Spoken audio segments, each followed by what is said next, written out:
Hi guys! Good morning! So, today, panibagong episode na naman ang gagamitin today. And for this vlog, I'll be sharing to you the tips on how to start vlogging.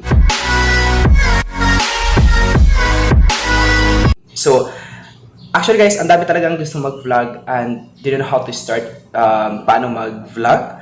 And ngayon, i-share ko sa inyo ang ilan sa mga tips on how to start vlogging. So, especially in the Philippines, you know what, Filipinos has a lot of talents, and as you all know that, madiskarte tayo guys. And marami kasi nagkatanong kung ano daw gagamitin nilang camera to shoot their videos, at ano daw yung mga lighting effects guys na gagamitin para mas magkaroon ng magandang quality yung video.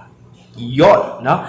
At the same time, ano yung mga apps na gagamitin natin to edit our videos. So yun ang share ko sa inyo ngayon.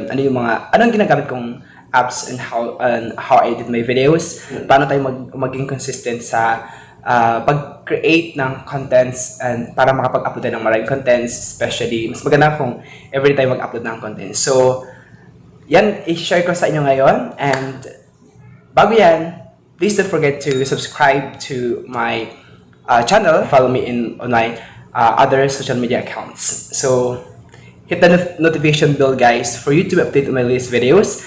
At the same time, please don't forget to like, share, and comment sa video na to. Now the first tip guys is prepare your camera. When it comes to camera, you can use your smartphone, your iPhone, yung ginagamit yung cellphone ngayon, pwede na yan para makakapag-start tayo sa vlogging. Kasi ako din guys, ang ginagamit kong camera para mag-shoot ng mga videos ko is cellphone lang din.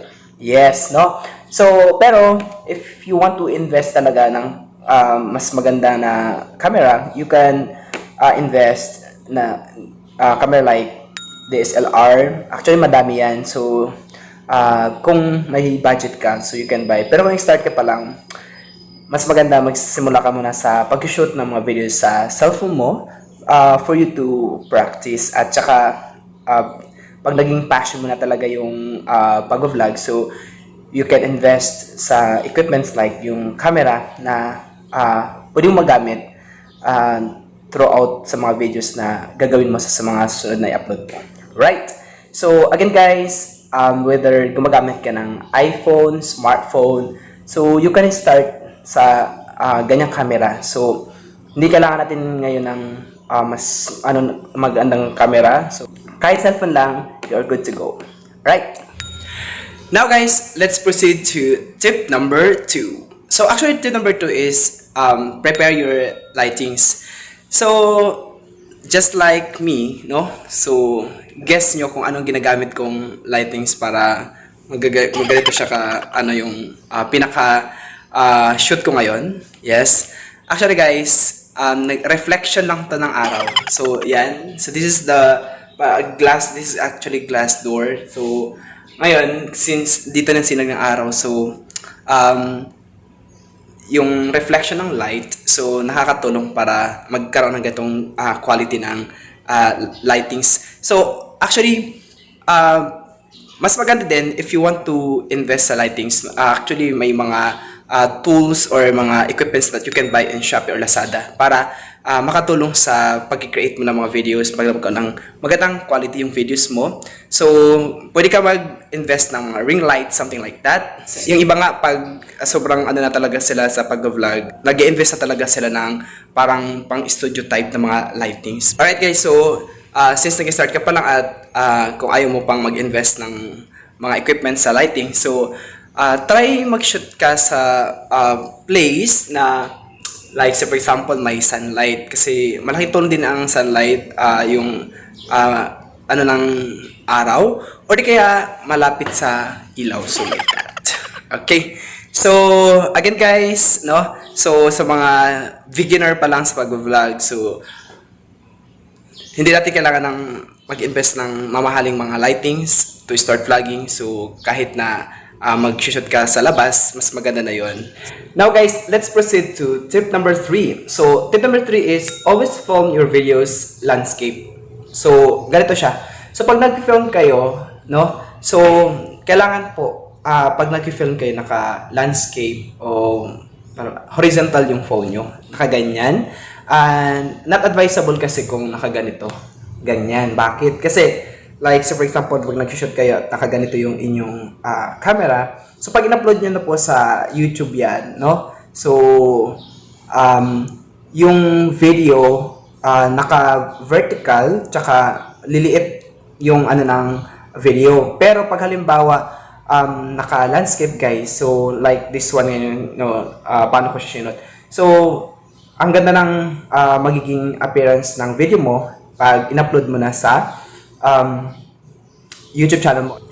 At saka guys, mostly sa mga vloggers, mas nire-recommend nila yung mga videos na ina-upload dapat is naka-landscape, no? So, kahit tayo, no, kahit ikaw as a viewer, so mas preferred mo yung mga videos na naka-landscape kasi maganda talaga panoorin kasi mas parang malaki yung spacing tsaka mas widen yung ano ng videos. So unlike pag naka-portrait. Alright, so yan ang tip number 3. Now let's proceed to tip number 4. So ang tip number 4 ay edit your videos. So ngayon, I know this is the challenging part sa paggawa ng mga contents or sa pag-vlogging. Kasi, bago mo i-upload yung videos mo, syempre, para magkaroon ng magandang quality at the same time, mas panoorin ng mga viewers yan guys, kailangan i-edit mo yan, syempre. So, ngayon, sa pag-vlog, so, ang isa sa pinaka,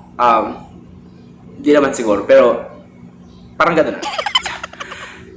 Ay ang pag-i-edit talaga ng mga videos. So, sa umpisa, nahirapan nito lang ako mag-edit videos kasi I don't have any knowledge on how to edit videos, no? So, ngayon, the apps na may recommend ko sa inyo ay ito yung mga editing apps that you can use and how to edit your videos. So, for me, I'm using the KineMaster. So, mas galamay ko yung paggamit ng KineMaster compared sa mga other editing tools, no? So, ngayon guys, bago ko na-start ng vlogging din, so I started nag-edit na ako ng mga videos kasi meron kasing features para mas mapaganda yung videos mo. So, kailangan, syempre lagyan mo yung mga music background, at the same time, yung mga effects, something like that. So, I already upload a video on how to edit your videos using KineMaster. So,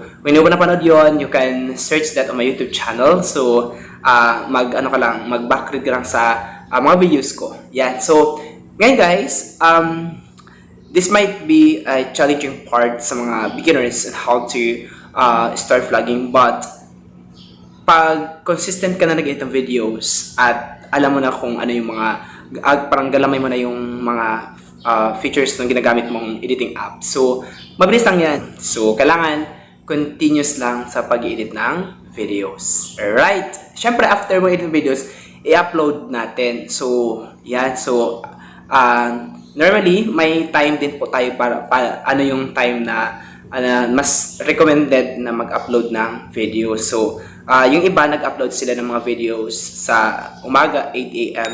Iba naman sa tanghali. Ang iba naman sa gabi, like 6 to 8 p.m. Now, so, bakit yun yung mga oras na mas maganda mag-upload ng videos? Kasi yun yung mga time, guys, na mas maraming active sa social media. So, if you want na mas tumaas ang analytics or mas maraming mag-view ng videos mo, so upload those time na nabanggit ko. Alright!